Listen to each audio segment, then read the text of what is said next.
The Artan Legacy, Soulmates, Chapter 4, Scene 3.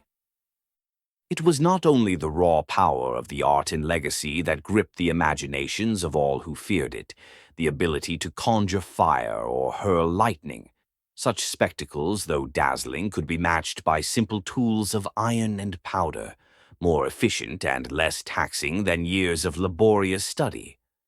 No, its true terror resided in the subtlety of its most feared hexerei, the delicate manipulation of thoughts, the subversion of the mind's defenses.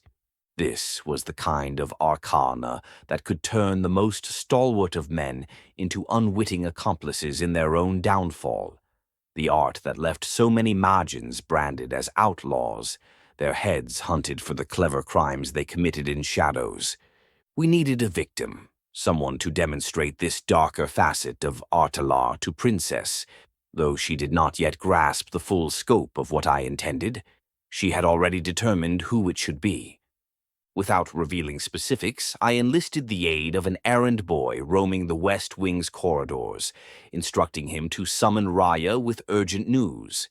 The boy, lanky and youthful, moved quickly to carry out the task. As we waited, I prepared with meticulous care. The weight of curiosity and the desire to test the limits of my knowledge outweighed whatever remorse I might have felt. When Raiya finally arrived, still in her sleeping gown, slippers whispering against the marble floors, she stepped onto the sigil-laden cloth I had positioned at the room's entrance, her path perfectly anticipated. Vlu Darash, I muttered, snapping my fingers. Princess, no doubt, must have found this particular part of the experiment familiar. I swiftly followed after Raiya, who remained near the cloth, her movements sluggish, her posture swaying as though she had been struck by a sudden, disorienting stupor. Her gaze was unfocused, her limbs barely held upright, as if intoxicated. I placed another sigil-imbued handkerchief near her forehead, murmuring the incantation, Amib du Forgos, in a low, deliberate tone.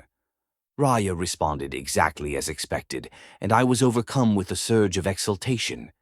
The Artan Legacy was working. She stood upright, her expression void of emotion, her gaze vacant, indifferent to everything around her, like a broken ox. To confirm my success, I prodded her shoulder repeatedly, yet she remained unresponsive. Marvelous! Without resistance, she permitted me to manipulate her clothes as I pleased. I drew another sigil onto a scrap of paper, lifted her sleeve to expose the skin of her arm, and chanted with rhythmic precision. Ongul Vandastik, Ongul Vandastik, Ongul Vandastik. Then, carefully, I secured the crumpled paper to her neck, ensuring it made direct contact with her. With a single clap, I roused her from her stupor. Raiya blinked, confusion clouding her features as she squinted against the dim light of the hallway. Stop daydreaming, Raiya. Were you even listening to me? I demanded, mimicking Princess's haughty, self-important tone. Huh? Raiya's confusion persisted. Oh, milady. De Irshard? Yes, of course I was listening. What was... You disappoint me, child. I nagged her with hands on my hips, shaking my head. You shall go to the kitchen, walking on all fours. You are to act like a goat gone mad and not stop that act, no matter what happens. If anyone approaches you, headbutt their legs or rear end. Did you understand this time? I understand. Raiya accepted, but puzzlement did not leave her fair face. Why am I doing this, milady de Irshar? Because I am telling you to. Ongul Vandastik. I triggered the sigil for the last time now that the instruction was given. Preparations were ready.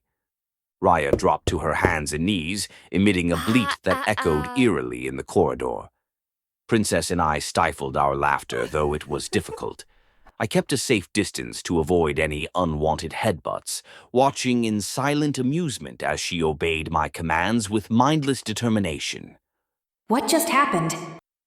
I expected and awaited this question from Princess, and I had an answer quite ready for her, simplified but exhaustive enough. I used 3 hexerei in quick succession. I proudly proclaimed, not minding Raiya listening. The first one was a very basic sigil of mental wall. Placing it on a surface and triggering it is like crashing into an invisible wall, and if the subject is standing exactly on top of it, it can cause a loss of alertness, confusion, and dizziness. It made the second and third hexerei far more effective due to the subject's weakened state.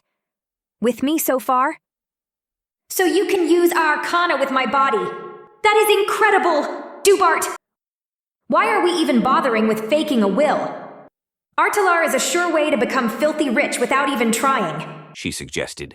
We shall see if you maintain that enthusiasm come morning, I replied, foreshadowing the potential consequences. She did not press for further details, but I could not help but elaborate more for my own satisfaction than hers. The second sigil I used was mental fragility, arguably the most critical of the set. It can only be employed on those significantly weaker, mentally speaking, than the user. Hence the mental wall hexerei was needed. It strips inhibitions and makes the subject very receptive to instructions. For fleeting moments, they fail to react to outside stimuli. She ignored me rubbing the sigil on her arm or securing the paper to her neck. Needless to say, Raiya should have no recollection of this encounter.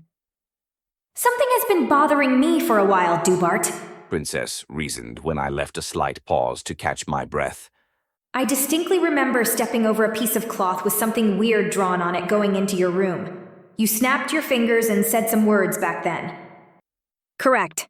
That was the previous winter, I admitted. Exactly what is happening to Raiya is the same I meant to make you go through.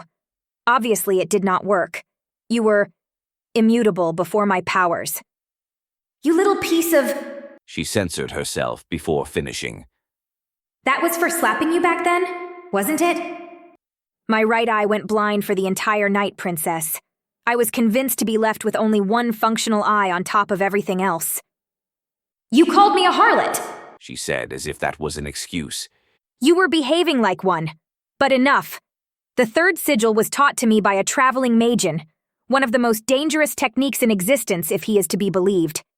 Despite its relative ease of usage, it makes it possible to relay orders to a somewhat willing subject. You cannot force a man to take his own life, but you could persuade him into a situation that might lead to it. It works best on servants and the weak-minded, which is why I intended to employ it on you. You can go fuck yourself, Dubart, She muttered, though I had grown accustomed to her colorful language. In any case, after stunning Raiya, stripping away any mental resistance, and intimidating her with your station, we have now concluded putting her in a trance. She barely registers reality and thinks of only the instruction given. I signaled at the young thing crawling on all fours, bleating every now and then, minding not what a fool she was making out of herself. This is terrifying, to be honest. You can make anyone do stuff like this? I'm not sure anyone should be trusted with this much power, Princess opined in words similar to what I had heard spoken by others regarding the Artan Legacy. Accomplishing this is far more complicated than you believe. Becoming resistant to these effects, or learning to recognize when Artalar is being used, is also much more manageable than learning these hexerei in the first place. I quoted one of the main disadvantages of attempting to manipulate minds. But you still always hear news about mavericks tricking people and stealing from them. Indeed, I acknowledged. Many misuse the Artan Legacy for nefarious purposes. Like what we are doing now? Princess giggled, though there was a trace of guilt in her laughter. Despite her light-hearted comment, I felt a momentary pang of shame. Yet the exhilaration of successfully employing Artalar far outweighed any remorse. The Artan Legacy, at my beck and call. Raiya's trance could not continue uninterrupted, however. She did not make it to the kitchens unnoticed. Another woman, similarly dressed in a sleeping gown, appeared at the far end of the hallway, carrying a small candlestick that cast flickering shadows on the walls. Raiya! This girthy newcomer called out, her voice filled with concern. I quickly concealed myself in the shadows, away from the moonlight that threatened to betray me. The stocky woman with the candle hurried over, her brow furrowed with worry. She did not strike me as a noble, nor did I recognize her as a guest or a courtier. This must have been another servant. What is wrong with you? Why are you crawling like that? What are those noises? The maid had a right to wonder. As an answer, my hypnotized experiment vacantly stared at the newcomer and bleated, threateningly approaching. The woman with the candlestick was visibly uncomfortable and took a few steps back, not quite discouraging Raiya from trying to close the distance. As her orders demanded, Raiya rushed on all fours and attacked the other maid, headbutting the shins without truly causing any harm. Regardless, the new maid was sufficiently alarmed and yelped. It only encouraged Raiya to attack again. I had to contain my laughter at seeing my previous model chase around someone in circles, bent on smashing her head against their rear end. The other maid, scared and confused, constantly yelled a single idea. Well, witches! And the volume of her voice only grew. Witches! She's been bewitched! Raiya, you have to stop! A witch is making you do this. She attempted to break the effects by holding Raiya's head, who indifferently maintained her aim to ram her companion's legs. When the well-meaning effort did not end Raiya's trance, the stocky maid screamed in terror. I may have miscalculated. I admitted out loud so Princess could hear. What I had envisioned as a mere joke had turned into something far more troubling. I failed to account for the superstitious nature of simple folk. Instead of laughing at the ridiculous display, the maid had leapt to wild conclusions. How could anyone possibly compare the scientific nature of the Artan Legacy with ignorant beliefs of witchery? I had no choice but to flee. The maid's cries would soon summon others, and there was nothing to be gained from lingering. Being found having any relation with this incident was not in Princess's best interest. Proving my dominion over sigils to successfully employ hexerei should be enough consolation from our otherwise disastrous experiment.